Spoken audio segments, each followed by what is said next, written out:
Hey, what's going on, guys? Goose here, man. And before I get started, if you're new to the channel, make sure you subscribe. Hit the subscribe button, hit the notification bell, click all notifications, and also give the video a thumbs up as we do a lot of sports content on here, do a lot of live streams, do NFL, Major League Baseball, NBA basketball. Just right now, with the everything going on, it's kind of hard to do that. So what I'm doing is I'm doing some preview videos. Right now I'm on some college teams. I'll probably do some NFL also, but I'll put a link in the video. You'll see a drop down. You're able to pull up the videos I've done. Put them all in one playlist. All right, so I'm on Ohio State. There's Ohio State last season. They won the Big Ten. They went to the Fiesta Bowl, played Clemson, a game which they lost, which that was a very, very good game. As I was outside of watching that game, I think Ohio State lost that game early on in the game when they couldn't get touchdowns in the red zone. They got field goals. Came back and haunted them. Yes, they had. They had a very, very bad, questionable call, I thought, on that incomplete pass fumble recovery. I thought that was a catch and fumble, but you know, that's not what was ruled on the field. So it's a moot point, what I think. So let's look at Ohio State as they're returning Justin Fields, outstanding quarterback. Started off his career at Georgia, transferred out, and had a phenomenal season last year. I think he only threw like one interception in the regular season. He did throw an interception in the bowl game, but actually two interceptions in the bowl game. But yeah, Fields had a outstanding season last year. Now they have to replace J.K. Dobbins.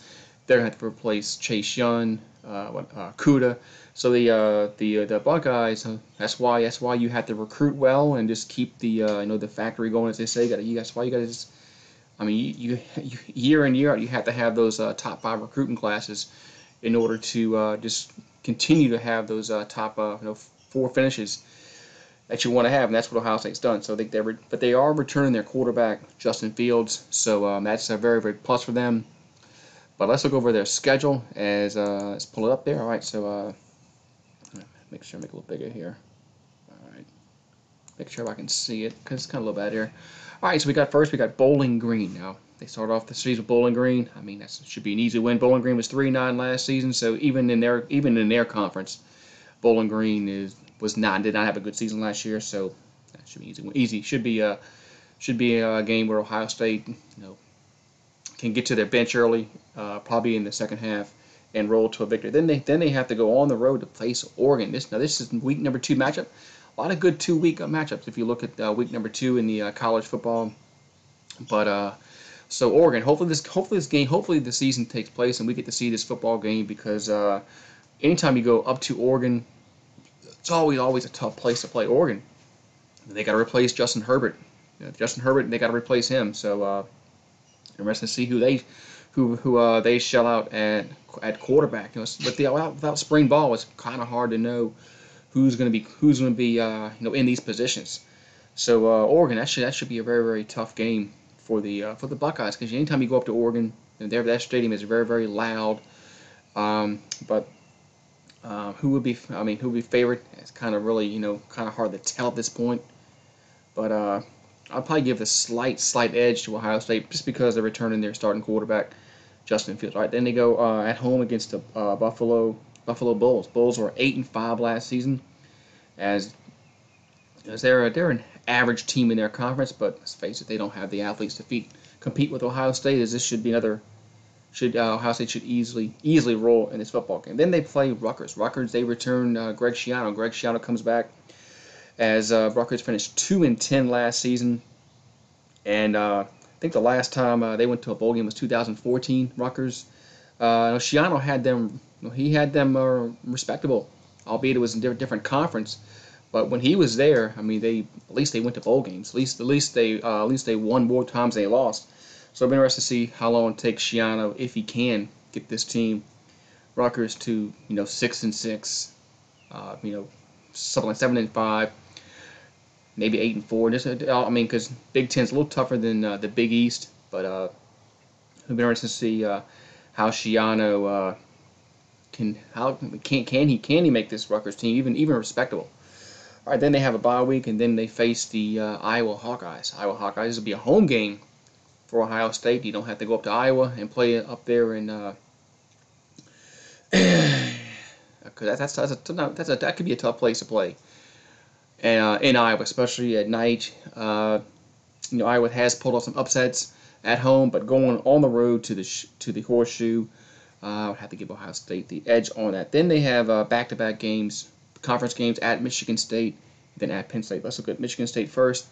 Michigan State, they're going to have a new head coach, as Mark Antonio is gone. He was there for 14 years he was there. He was there a long time. Now they got Mel Tucker. Mel Tucker has been an assistant coach at a lot of places throughout his career. He coached at Colorado last season, where he was 5-7, and looked like he was maybe turning that program around. Guess we'll never know. So now he goes to Michigan State to see if he can get Michigan State back to some respectability, as they've had a lot of off the field problems.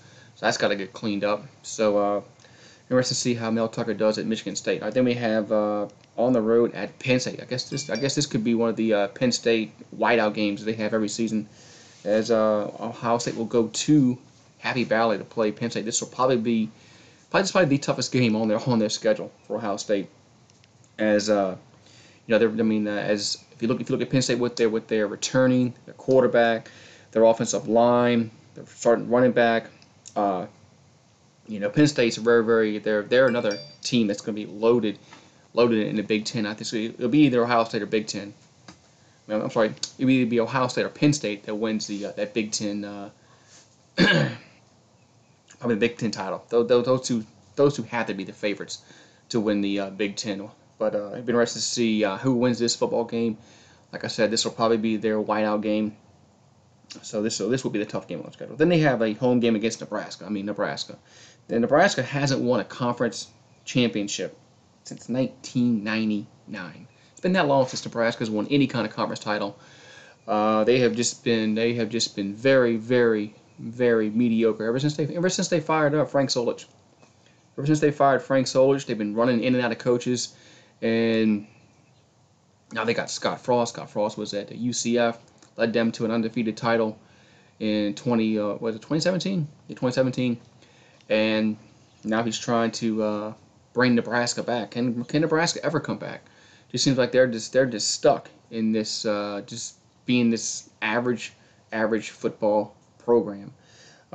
They gave Scott Frost, he went 5-7, and they extended his contract.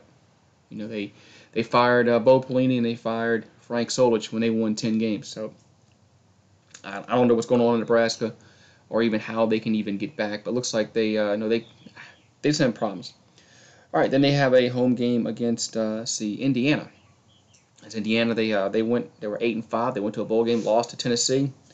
But Indiana had for them 8-5. Hell, that's got to be a very, very good season for the Hoosiers. Even though they lost a bowl game, they still went 8-4 in the regular season, and went to the postseason. So this is a home game for Ohio State. They should really have no problems with them. Then they have to go on the road to 3-9 Maryland. Maryland, another team that's just they're just not good. Are they overwhelmed in the Big Ten? That's another question. But Maryland 3-9. There's no reason why they should be 3-9. But they had a big recruit receiver. Actually, LSU was looking at this guy.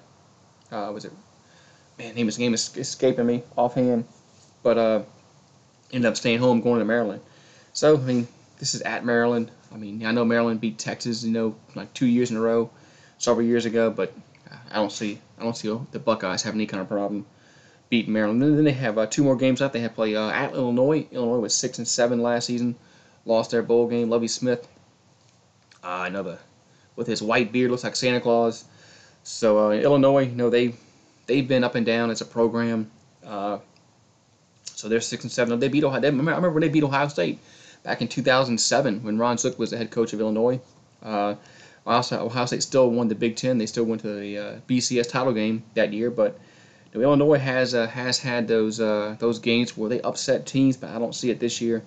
So I think the Buckeyes should roll in that one. Then they close out the year against Michigan. Michigan was 9-4 last season.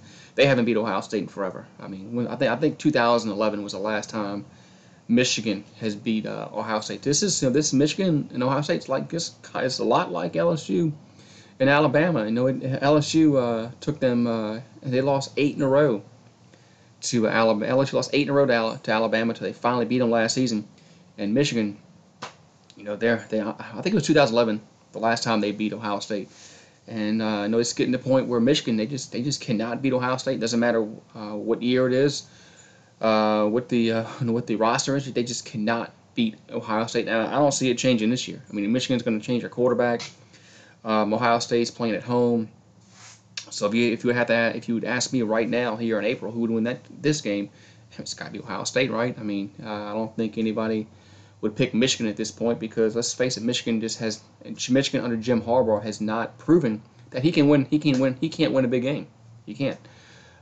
He's 0 for Ohio State. He's Michigan State. He has had problems with Michigan State. So until Harbaugh can prove that he can win a big game, I don't think anybody should expect anything out of the University of Michigan. So Ohio State, if at worst on this schedule, I think they should go 10-1 at 10 what they play 12 games, 11-1 at worst on this schedule. I mean, there's no reason why they shouldn't roll through the schedule outside of Penn State. That'll probably be their toughest game. Let me know what you guys think. I say at worst 11-1, but I mean, wouldn't shock me at all if Ohio State goes 12-0 again, plays for the Big Ten title, wins that again, and is right back there in the mix in the playoff this upcoming season. Hopefully we have a football season, and we can talk more about it as the year goes on with these teams. But hoping it happens. But let me know what you guys think. What do you think Ohio State would do? I say at worst, 11-1. There's no way that they should lose more than one game on this schedule. But let me know what you guys think. Have a great one, and I'll talk to you next time.